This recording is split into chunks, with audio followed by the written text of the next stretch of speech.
Hello students, स्वागत है आप सभी का अपने इस YouTube channel star study centre में। स्टूडेंट्स, कैसे हैं आप सब? आई होप आप सभी बढ़िया होंगे। आज से हमारे चैनल पर यूपी पॉलिटेक्निक प्रवेश परीक्षा ग्रुप E1 हेतु 2023 के लिए पुनः कक्षाएं शुरू की जा रही हैं। उससे पहले मैं आप सभी को बताना चाहूँगा, हमने अपने टेलीग्राम चैनल पर एक पोल सेंड किया था जिसमें हमने क्या पूछा था। हमने पूछा था कल से यूपी पॉलिटेक्निक प्रवेश परीक्षा 2023 के लिए जीव विज्ञान की क्लास जीव विज्ञान की क्लास कहाँ से शुरू किया जाए। 4 विकल्प हमने दिया था। पहला दिया था फ्रॉम बेसिक बायोलॉजी, दूसरा दिया था from first chapter of class 11th, तीसरा दिया था from first chapter of class 12th और चौथा दिया था भैया NCERT highlights with concept plus quiz, जिसमें से सबसे ज़्यादा फीसदी बच्चों यानी 44% बच्चों ने किस पर पोल दिया? NCERT highlights with concept plus quiz, इस पर ज़्यादा वरीयता दी। तो स्टूडेंट्स, आज के इस क्लास में हम जिस अध्याय का अध्ययन करने वाले हैं उसके सारे कॉन्सेप्ट्स कहाँ से लिए गए हैं? NCERT बुक से लिए गए हैं। NCERT बुक को फॉलो करते हैं। चलिए आज के इस क्लास को शुरू करते हैं। आज इस क्लास में हम सभी अध्ययन करने वाले हैं कक्षा 11 के जीव विज्ञान पाठ्य पुस्तक में संकलित प्रथम अध्याय, जिसका की नाम है जीव जगत। इंग्लिश में बात करें तो लिविंग वर्ल्ड। इस अध्याय के अंतर्गत आज के क्लास में हम सभी पढ़ेंगे सजीवों के अभिलक्षण या सजीवों के सामान्य अभिलक्षण, general characteristics of living organisms. तो आइए देखते हैं।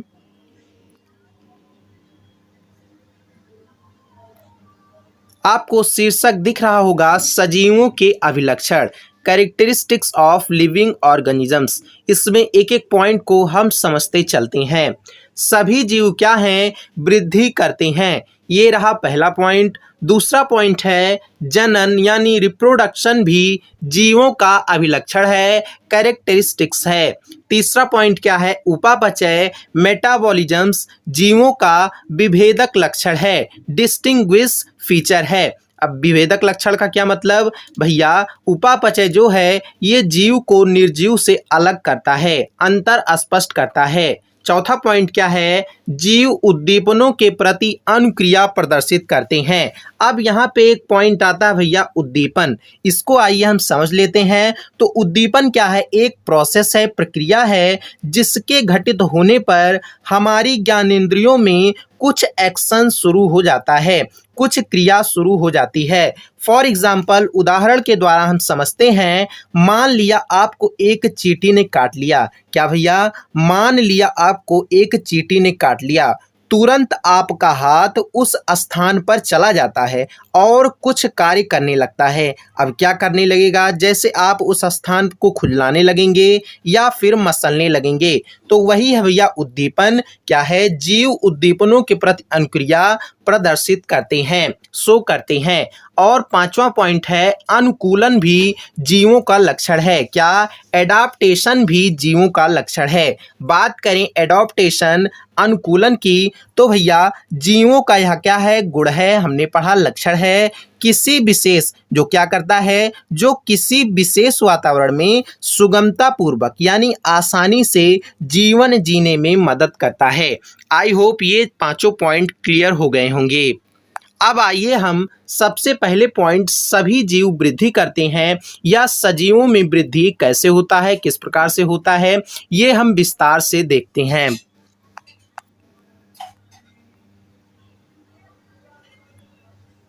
आप सभी को दिख रहा होगा सजीवों में वृद्धि। इंग्लिश में बात करें तो ग्रोथ इन लिविंग ऑर्गेनिजम्स। अब देखिए भैया, सजीवों में सबसे पहले हम बात करते हैं बहुकोशिक जीव, मल्टी सेलुलर ऑर्गेनिजम्स की। तो भैया इनमें वृद्धि होता है किसके द्वारा? कोशिका विभाजन, सेल डिवीजन द्वारा होता है। अब भैया यदि बहुकोशिक जीव में क्या ना हो, कोशिका विभाजन ना हो, तो क्या वृद्धि संभव है? नहीं संभव है, क्योंकि हमने क्या पढ़ा? बहुकोशिक जीव में कोशिका विभाजन द्वारा, सेल डिवीजन द्वारा वृद्धि होता है। अब देखिए भैया पादप में ये कोशिका विभाजन द्वारा वृद्धि होता है, लेकिन पादप में कब तक होता है? तो पादप जब तक जीते हैं यानी जीवन पर्यंत वृद्धि होता रहता है। जबकि वहीं बात करें प्राणियों की, किसकी? प्राणियों की, क्रिएचर्स की, तो इनमें कब तक वृद्धि होता है? कोशिका विभाजन द्वारा, सेल डिवीजन द्वारा कुछ आयु तक ही वृद्धि होता है, उसके बाद रुक जाता है। अब आइए हम समझते हैं कोशिका विभाजन। तो कोशिका विभाजन कहाँ होता है? शरीर के किसी विशिष्ट स्थान पर विशिष्ट ऊतकों में होता है। अब भैया ये क्यों होता है? क्योंकि हमारे शरीर के भीतर जो कोशिकाएं हैं वो मरती और बनती रहती हैं। जो मृत हो जाती हैं उसके स्थान को भरने के लिए कोशिका विभाजित हो जाती है और नई कोशिका बना लेती है, जिससे हमारे शरीर के अंदर समन्वय स्थापित रहता है। आप देखिए भैया, एक कोशिक जीव यानी यूनिसेलुलर ऑर्गेनिजम्स, इसमें भी कोशिका विभाजन, सेल डिवीजन द्वारा वृद्धि होता है। अब देखिए भैया, निर्जीवों में वृद्धि, क्या निर्जीवों में भी वृद्धि संभव है? बताइए सभी लोग। देखिए भैया, निर्जीवों यानी नॉन लिविंग्स में भी ग्रोथ संभव है। कैसे? इनकी सतह पर, निर्जीवों की सतह पर पदार्थों के एकत्र होने के कारण क्या होता है? इनमें भी वृद्धि होती है। फॉर एग्जाम्पल आप समझ सकते हैं, जैसे पहाड़ ले सकते हैं, तो पहाड़ की सतह पर क्या होता है? पदार्थ एकत्रित हो जाते हैं, जिस कारण इनका फैलाव होना शुरू हो जाता है। सैंड बैंक ले सकते हैं, हिंदी में बात करें तो रेत के टीले। रेत के टीले आप सभी देखे होंगे, छोटा रहता है, छोटा से धीरे धीरे धीरे धीरे पदार्थ एकत्रित होते रहते हैं उसकी सतह पर और वृद्धि करता चला जाता है। तो इस प्रकार हमने क्या समझा? हमने समझा कि जो वृद्धि है, ग्रोथ है, वो सजीवों का क्या नहीं है? विशिष्ट लक्षण, विभेदक लक्षण नहीं है, क्योंकि हमने सजीव एवं निर्जीवों में दोनों में वृद्धि देखा। तो आपसे यदि प्रश्न पूछ ले कि क्या जो वृद्धि है वो सजीव का विशिष्ट लक्षण है, तो वहां पे क्या ऑप्शन सही होगा? विशिष्ट लक्षण नहीं है। क्यों? क्योंकि यह सजीव एवं निर्जीव दोनों में विद्यमान है, पाया जाता है, होता है। अब आइए हम सजीव के दूसरे लक्षण, सजीवों में जनन या जनन सजीवों का लक्षण है, तो इस पर हम विस्तृत अध्ययन कर लेते हैं। Reproduction in living organisms. अब देखिए भैया, बहुकोशिक जीव, यहाँ पर भी क्या? मल्टी सेलुलर ऑर्गेनिजम्स क्या करते हैं? जनन करते हैं। अब यहाँ पर जनन का क्या मतलब होता है? तो अपने समान ही संतति उत्पन्न करना। अब जनन द्वारा अपने समान संतति उत्पन्न करते हैं, तो उनके जो लक्षण हैं, उनके जो गुण हैं, वो कैसे होते हैं? लगभग माता पिता के समान होते हैं। कैसे? लगभग माता पिता के समान होते हैं। अब भैया एक प्रश्न यहाँ पर और उठता है कि बहुकोशिक जीव, मल्टी सेलुलर ऑर्गेनिजम्स में किस प्रकार का जनन पाया जाता है? तो लैंगिक जनन पाया जाता है। क्या? सेक्सुअल रिप्रोडक्शन पाया जाता है।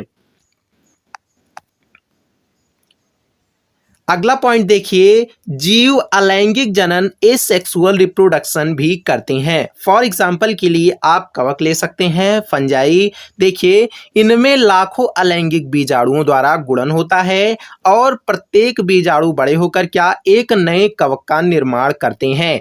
अब बात करें यहाँ पर बीजाणु की, तो ये कैसे होते हैं? ये भैया यूनिसेलुलर, क्या? यूनिसेलुलर होते हैं, एक कोशिकीय होते हैं। और कैसे होते हैं? हैप्लॉइड, अगुणित होते हैं।